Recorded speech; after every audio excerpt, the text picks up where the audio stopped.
साथियों नमस्कार।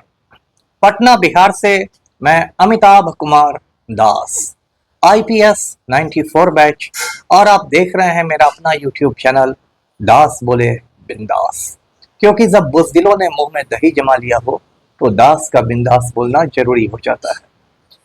साथियों, अच्छी खबर यह है कि मेरे प्रयासों की वजह से पटना का ऐतिहासिक सुल्तान पैलेस टूटने से बच गया है। अब इस वीडियो को आखिर तक दिल थाम कर देखिए।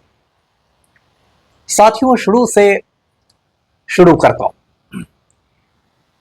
एक थे सर सुल्तान अहमद। वो रहने वाले थे जहानाबाद के, जहानाबाद में गांव है पाली, वहां के रहने वाले थे। 100 बरस से भी ज्यादा पहले वो कानून की पढ़ाई के लिए लंदन चले गए थे। उन दिनों इक्के दुक्के हिंदुस्तानी लंदन जाके पढ़ाई करते थे। सुल्तान अहमद भी उनमें से एक थे। उनके साथ एक और सज्जन गए थे लंदन, सच्चिदानंद सिन्हा, जिन्होंने आगे चलकर बिहार के निर्माण में बहुत बड़ी भूमिका अदा की। लंदन में सुल्तान अहमद, सच्चिदानंद सिन्हा, इन लोग का एक क्लब था, हिंदुस्तानियों का एक क्लब था, जिसमें कभी कभी गांधी जी भी आया करते थे। वो जो सुल्तान अहमद थे वो लंदन से लौट के हिंदुस्तान आए और हिंदुस्तान में भी उन्होंने कानून के क्षेत्र में बहुत तरक्की की। वो पटना हाई कोर्ट के चीफ जस्टिस बने और पटना यूनिवर्सिटी के पहले हिंदुस्तानी वाइस चांसलर बने। इसके पहले पटना विश्वविद्यालय के जितने भी कुलपति होते थे वे सब के सब अंग्रेज हुआ करते थे। सुल्तान अहमद पहले ऐसे हिंदुस्तानी थे जो पटना विश्वविद्यालय के कुलपति बने थे।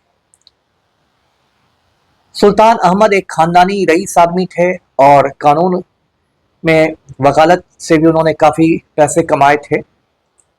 तो उन्होंने अपने लिए एक बहुत ही शानदार हवेली बनवाई। ये 1922 की बात है, मतलब आज से 102 साल पहले की बात। ये हवेली पटना शहर के बीचों बीच बनाई गई थी। पटना में जो वीर चंद पटेल पथ आप देखते होंगे, इनकम टैक्स गोलंबर के पास से जाता है रास्ता, उसी वीर चंद पटेल पथ में ये शानदार हवेली थी और इस हवेली का नाम उन्होंने अपने नाम पर ही रखा, सुल्तान पैलेस। उस जमाने में लगभग 22 लाख की लागत से ये हवेली बनी थी। मतलब आज के ज़माने में आप जाने तो कई करोड़ रुपए लगे थे और इतनी शानदार हवेली बनी थी कि देखने वाला देखते ही रह जाएगा। मैं उसे बिहार की सबसे खूबसूरत इमारतों में से एक मानता हूँ। सर सुल्तान अहमद के बारे में कहते हैं कि उनकी इतनी ज़्यादा इज्जत थी कि जब हिंदुस्तान का विभाजन हुआ और पाकिस्तान बना तो मोहम्मद अली जिन्ना ने सर सुल्तान अहमद को कहा कि आप पाकिस्तान चले आइए और मैं आपको अपना कैबिनेट मिनिस्टर बना दूंगा। लेकिन सर सुल्तान अहमद इतने बड़े वतन परस्त थे, देशभक्त थे, उन्होंने कहा कि नहीं, मेरे सारे जो बुजुर्ग हैं, दादा परदादा, सब लोग हिंदुस्तान की मिट्टी में दफन हुए और मैं भी हिंदुस्तान की मिट्टी में दफन होऊंगा। उन्होंने पाकिस्तान जाने से साफ इनकार कर दिया। तो सुल्तान अहमद का तो खैर इंतकाल हो गया। फिर धीरे धीरे ये जो सुल्तान पैलेस था ये बिहार सरकार के नियंत्रण में आ गया, लीज पर यानी पट्टे पर। और बिहार सरकार ने उसमें परिवहन विभाग का, ट्रांसपोर्ट विभाग का कार्यालय खोल दिया और वहां परिवहन भवन का बाकायदा बोर्ड लग गया। तो पिछले कई दशक से, कई दहाइयों से वहां परिवहन भवन चल रहा था, ट्रांसपोर्ट ऑफिस। अब 2-3 साल पहले पलटू राम को खुजली हुई कि पटना में 5 स्टार होटल बनाया जाए, जिससे बिहार में पर्यटन की संभावनाएं बढ़े, बिहार में सैलानियों के लिए सुविधा बढ़े। और पलटू राम के कैबिनेट ने फैसला किया कि सुल्तान पैलेस को तोड़कर, जमींदोज करके, ध्वस्त करके उसकी जगह एक 5 स्टार होटल बनाया जाएगा। इसी बात पर मैं भड़क गया। मैंने कहा कि होटल बनाने की तक की बात तो ठीक है, लेकिन इसके लिए सुल्तान पैलेस को ध्वस्त क्यों किया जाएगा, उसे जमींदोज क्यों किया जाएगा बुलडोजर से? वो बिहार की एक ये हेरिटेज है, विरासत है, हमारी धरोहर है, एक महापुरुष की निशानी है, तो उसको तोड़ा क्यों जाएगा? इसी बात पर मैंने हंगामा खड़ा किया। आप जानते हैं कि बुज़दिल लोग मुंह में दही जमाए रहते हैं, लेकिन दास तो बिंदास बोलता है। इस चैनल पर भी, दास बोले बिंदास में भी, कुछ महीने पहले मैंने एक वीडियो बनाया था, आप जाकर देख सकते हैं, सुल्तान पैलेस को बचाने के ऊपर। मैंने कहा कि देखिए राजस्थान में क्या हुआ है कि बहुत सारे जो पुराने महल हैं राजे रजवाड़ों के, उन महलों को तोड़ा नहीं गया है, उन महलों में आधुनिक सुविधाएं देकर उनमें होटल बना दिया गया है। ऐसे होटल को हेरिटेज होटल कहते हैं, मतलब विरासत वाला होटल।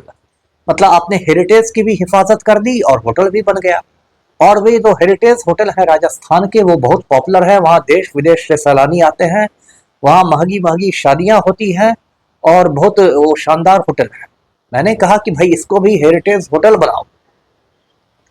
उसके बाद लोगों में कुछ जागरूकता हुई, पटना हाई कोर्ट में एक पीआईएल भी हो गया, जनहित याचिका भी लोगों ने कर दी और हंगामा खड़ा कर दिया। तब पलटू राम सोच में पड़ गए कि ये क्या हो रहा है। और जब विरासत की बात चली तो मैं आपको एक दिलचस्प बात बताता हूँ बम्बई के बारे में। बम्बई भी जो आप जानते हैं एक पुराना शहर है। बम्बई में जितनी पुरानी इमारतें हैं बम्बई शहर में, उन सबको हेरिटेज बिल्डिंग्स का दर्जा मिला हुआ है, यानी कि धरोहर वाली इमारतें, विरासत वाली इमारतें। और उन इमारतों के साथ आप जरा भी छेड़छाड़ नहीं कर सकते। जो हमारे फिल्म स्टार हैं शाहरुख खान, जिनको किंग खान कहा जाता है, उनका बॉम्बे में बहुत बड़ा बंगला है, उसका नाम है मन्नत। तो मन्नत भी जो है वो हेरिटेज बिल्डिंग ही है, विरासत वाली इमारत है। और अभी 2-3 साल पहले शाहरुख खान ने सोचा कि भाई मन्नत में कुछ मॉडिफिकेशन किया जाए, कुछ तब्दीलियां लाई जाए, इसको तोड़ा जाए, उसको जोड़ा जाए। तो तुरंत उनको बॉम्बे म्युनिसिपल कॉरपोरेशन से नोटिस आ गया। बॉम्बे नगर निगम ने शाहरुख खान को नोटिस भेज दिया कि खबरदार, ये हेरिटेज बिल्डिंग है, विरासत वाली इमारत है, इसके साथ आप कोई छेड़छाड़ नहीं कर सकते हैं। तो ऐसा कानून है बम्बई में। कायदे से ऐसा कानून बिहार में भी बनना चाहिए, लेकिन यहाँ तो पलटू राम को अनंत सिंह के पैर दबाने से फुर्सत ही नहीं है, तो हेरिटेज को कौन बचाएगा। तो खैर जो हो, इस पर जो मैंने मुहिम शुरू की थी, उस मुहिम में बहुत सारे लोग जुड़े। और एक दिलचस्प बात मैं आपको बताता हूँ कि एक दिन रात में मेरे पास एक आ गए पोते पड़पोते या कुछ सर सुल्तान अहमद के। मेरे यही दो कमरों का मेरा फ्लैट है नटशेल, इसी में पधारे। उन्होंने कहा कि सर आप तो बहुत बहादुरी का काम कर रहे हैं, बहुत शानदार काम कर रहे हैं, ये तो आपको मैं मुबारक देने आया हूँ, ये वो। मैंने कहा वाह वाह, आपका भी मुझे सहयोग चाहिए। वो बोले कि सर मेरा तो सहयोग रहेगा, लेकिन एक आपसे गुजारिश है। मैंने कहा क्या? बोले कि सर आप कहीं भी जब इंटरव्यू देते हैं, कहीं भी बोलते हैं, उसमें मेरा नाम नहीं आना चाहिए। मतलब भाई साहब इतने ज्यादा बुज़दिल, इतना ज्यादा कायर कि वो नहीं चाहते थे कि उनका नाम आ जाए और पलटू उनसे नाराज हो जाए। बेचारे को अपना बिजनेस भी तो चलाना है। तो खैर मैं तो बोलता रहा, लड़ता रहा, और कल जाकर हमारी लड़ाई जो है वो रंग लाई है। और कल यानी कि 10 सितंबर को बिहार कैबिनेट ने फैसला किया कि सुल्तान पैलेस को तोड़ा नहीं जाएगा, उसको हेरिटेज होटल में तब्दील किया जाएगा। तो इसको मैं साथियों बहुत बड़ी जीत मान रहा हूँ। मैं सोच रहा हूँ कि इस खुशखबरी को आपके साथ शेयर करूँ, आपके साथ साझा करूँ। आप गूगल पर जाके सुल्तान पैलेस के बारे में और बातें जान सकते हैं। मैं आपको ये भी याद दिलाऊं कि 2021 में मैंने पटना की खुदाबख्श लाइब्रेरी को भी बचाया था। अशोक राजपथ पर खुदाबख्श लाइब्रेरी है, पलटू राम उसको तोड़ के एक फ्लाईओवर बनाना चाहता था। मैंने उसका विरोध किया था। मैंने अपना पुलिस पदक राष्ट्रपति महोदय को वापस लौटा दिया था। और फिर पलटू राम पर इतना दबाव पड़ा कि अंत में खुदाबख्श लाइब्रेरी को नहीं तोड़ा गया, वो फ्लाई ओवर का डिजाइन बदल दिया गया।